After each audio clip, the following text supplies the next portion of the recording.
ನಮಸ್ಕಾರ ಸ್ನೇಹಿತರೆ. SRH ವಿರುದ್ಧ RCB ತಂಡವು ಕೊನೆಯ ಓವರ್ನಲ್ಲಿಯೂ ಹೋರಾಟ ನಡೆಸಿ ಸೋತ ಬಳಿಕ ಅತ್ತರು ದಿನೇಶ್ ಕಾರ್ತಿಕ್. ನಂತರ ಮಾಡಿದರು ದೊಡ್ಡ ಘೋಷಣೆ. ಹಾಗಾದರೆ ಸುದ್ದಿಯ ಸಂಪೂರ್ಣ ಮಾಹಿತಿ ಏನು? ಅಷ್ಟಕ್ಕೂ ಹೈದರಾಬಾದ್ ವಿರುದ್ಧ ಬೆಂಗಳೂರು ಸೋತ ಬಳಿಕ ದಿನೇಶ್ ಕಾರ್ತಿಕ್ ಹೇಳಿದ್ದೇನು ಗೊತ್ತಾ? ಹೀಗೆ ಇದರೆಲ್ಲದರ ಬಗ್ಗೆ ಇವತ್ತಿನ ಈ ಒಂದು ವಿಡಿಯೋದಲ್ಲಿ ತಿಳಿಸ್ಕೊಡ್ತಾ ಹೋಗ್ತೀನಿ. ಹೀಗಾಗಿ ದಯವಿಟ್ಟು ಈ ವಿಡಿಯೋವನ್ನ ಕೊನೆವರೆಗೂ ನೋಡಿ. ಆದರೆ ಅದಕ್ಕಿಂತಲೂ ಮುನ್ನ ನೀವು ಕೂಡ RCB ತಂಡದ ಅಭಿಮಾನಿಗಳಾಗಿ ಈ ವಿಡಿಯೋವನ್ನ ನೋಡುತ್ತಿದ್ದರೆ ತಪ್ಪದೆ ಈ ಕೂಡಲೇ ಈ ವಿಡಿಯೋಗೊಂದು ಲೈಕ್ ಮಾಡಿ. IPL 17ನೇ ಸೀಸನ್ ನ 30ನೇ ಪಂದ್ಯದಲ್ಲಿ ರಾಯಲ್ ಚಾಲೆಂಜರ್ಸ್ ಬೆಂಗಳೂರು ತಂಡವನ್ನು 25 ರನ್ಗಳಿಂದ ಮಣಿಸಿದ ಸನ್ರೈಸರ್ಸ್ ಹೈದರಾಬಾದ್ ತಂಡ ತನ್ನ ಗೆಲುವಿನ ಸರಣಿಯನ್ನ ಮುಂದುವರಿಸಿದೆ. ಹಲವು ಇತಿಹಾಸ ಸೃಷ್ಟಿಸಿದ ಈ ಪಂದ್ಯದಲ್ಲಿ ಮೊದಲು ಬ್ಯಾಟಿಂಗ್ ಮಾಡಿದ ಸನ್ರೈಸರ್ಸ್ ಹೈದರಾಬಾದ್ ತಂಡವು 20 ಓವರ್ಗಳಲ್ಲಿ 3 ವಿಕೆಟ್ ನಷ್ಟಕ್ಕೆ 287 ರನ್ ಗಳಿಸಿತು. ಇದು IPL ಇತಿಹಾಸದಲ್ಲೇ ಅತಿ ದೊಡ್ಡ ಸ್ಕೋರ್ ಆಗಿದ್ದು, ಈ ಬೃಹತ್ ಮೊತ್ತ ಕಲೆ ಹಾಕುವ ಮೂಲಕ ಸನ್ರೈಸರ್ಸ್ ಹೈದರಾಬಾದ್ ತನ್ನದೇ ಹಳೆಯ ದಾಖಲೆಯನ್ನ ಕೂಡ ಮುರಿಯಿತು. ಇದಕ್ಕೂ ಮುನ್ನ ಇದೇ ಸೀಸನ್ ನಲ್ಲಿ ಮುಂಬೈ ಇಂಡಿಯನ್ಸ್ ವಿರುದ್ಧ ಹೈದರಾಬಾದ್ 277 ರನ್ ಗಳಿಸಿತ್ತು.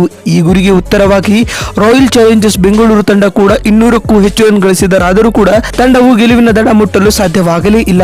RCB ತಂಡದ ಪರ ನಾಯಕ ಫ್ಯಾಫ್ ಡು ಪ್ಲೆಸಿಸ್ ರವರು 62 ರನ್ಗಳ ಇನ್ನಿಂಗ್ಸ್ ಆಡಿದರೆ, ಕೊನೆಯಲ್ಲಿ RCB ತಂಡದ ಪರ ಏಕಾಂಗಿ ಹೋರಾಟ ನೀಡಿ ಮೈದಾನವೇ ಹೊಚ್ಚಿದ್ದು ಕುಣಿಯುವಂತೆ ಇನ್ನಿಂಗ್ಸ್ ಆಡಿದ ದಿನೇಶ್ ಕಾರ್ತಿಕ್ ರವರು ಕೇವಲ 35 ಎಸೆತಗಳಲ್ಲಿ 83 ರನ್ ಬಾರಿಸಿ ನಿರ್ಗಮಿಸಿದರು. ಸ್ನೇಹಿತರೆ, ಇದೀಗ SRH ವಿರುದ್ಧ RCB ಸೋತ ಬಳಿಕ ಪೋಸ್ಟ್ ಮ್ಯಾಚ್ ಪ್ರೆಸೆಂಟೇಷನ್ ವೇಳೆ ಮಾತನಾಡಿದ ದಿನೇಶ್ ಕಾರ್ತಿಕ್ ರವರು ಭಾವುಕರಾಗಿ ಈ ರೀತಿಯಾಗಿ ಹೇಳಿದ್ದಾರೆ. ಇಂದಿನ ಆಟವು ಉತ್ತಮವಾಗಿತ್ತು. ನನ್ನ ಪ್ರದರ್ಶನವು ಇಂದಿನ ಪಂದ್ಯದಲ್ಲಿ ಅದ್ಭುತವಾಗಿತ್ತು. ನನ್ನ ಈ ಆಟವು ನನಗೆ ತುಂಬಾ ತೃಪ್ತಿಯನ್ನ ನೀಡುತ್ತಿದೆ.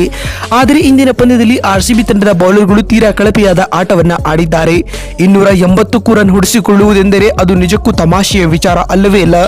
ನಮ್ಮ RCB ತಂಡದ ಬೌಲಿಂಗ್ ಡಿಪಾರ್ಟ್ಮೆಂಟ್ ನಲ್ಲಿ ಮೇಜರ್ ಸರ್ಜರಿ ಆಗಲೇಬೇಕು. ಇಲ್ಲವಾದಿದ್ದಲ್ಲಿ ನಮ್ಮ RCB ತಂಡವು ಪ್ಲೇ ಆಫ್ ನಿಂದ ಸಂಪೂರ್ಣವಾಗಿ ಹೊರಬೀಳಲಿದೆ ಎಂದು ದಿನೇಶ್ ಹೇಳಿದ್ದಾರೆ. ಇನ್ನು ಮಾತು ಮುಂದುವರಿಸಿದ ಕಾರ್ತಿಕ್ ರವರು, ಇಂದಿನ ಪಂದ್ಯದಲ್ಲಿ ವಿರಾಟ್ ಹಾಗೂ ಫ್ಯಾಫ್ ಡು ಪ್ಲೆಸಿಸ್ ಕೂಡ ಉತ್ತಮವಾದ ಆಟವನ್ನ ಆಡಿದ್ದಾರೆ. ಅವರ ಆಟಕ್ಕೆ ನಾನು ಕೂಡ ಸೆಲ್ಯೂಟ್ ಮಾಡುತ್ತೇನೆ ಎಂದು ದಿನೇಶ್ ಕಾರ್ತಿಕ್ ಹೇಳಿದ್ದಾರೆ. ನೋಡಿದ್ರಲ್ಲ ಸ್ನೇಹಿತರೆ, SRH ವಿರುದ್ಧ RCB ಸೋತ ಬಳಿಕ ದಿನೇಶ್ ಕಾರ್ತಿಕ್ ಹೇಳಿದ್ದೇನು ಅಂತ ತಿಳಿಸಿಕೊಡುವ ನಮ್ಮ ಈ ಪ್ರಯತ್ನ ನಿಮಗೆ ಇಷ್ಟವಾಗಿದ್ದಲ್ಲಿ ತಪ್ಪದೆ ಈ ಕೂಡಲೇ ಈ ವಿಡಿಯೋಗೊಂದು ಲೈಕ್ ಮಾಡಿ. ವಿಡಿಯೋವನ್ನ ಇಲ್ಲಿವರೆಗೂ ನೋಡಿದ್ದಕ್ಕಾಗಿ ಧನ್ಯವಾದಗಳು. ಮತ್ತೊಂದು ವಿಡಿಯೋದಲ್ಲಿ ಸಿಗ್ತೀನಿ. ಅಲ್ಲಿವರೆಗೂ ನಮಸ್ಕಾರ, ಧನ್ಯವಾದಗಳು ಸ್ನೇಹಿತರೆ.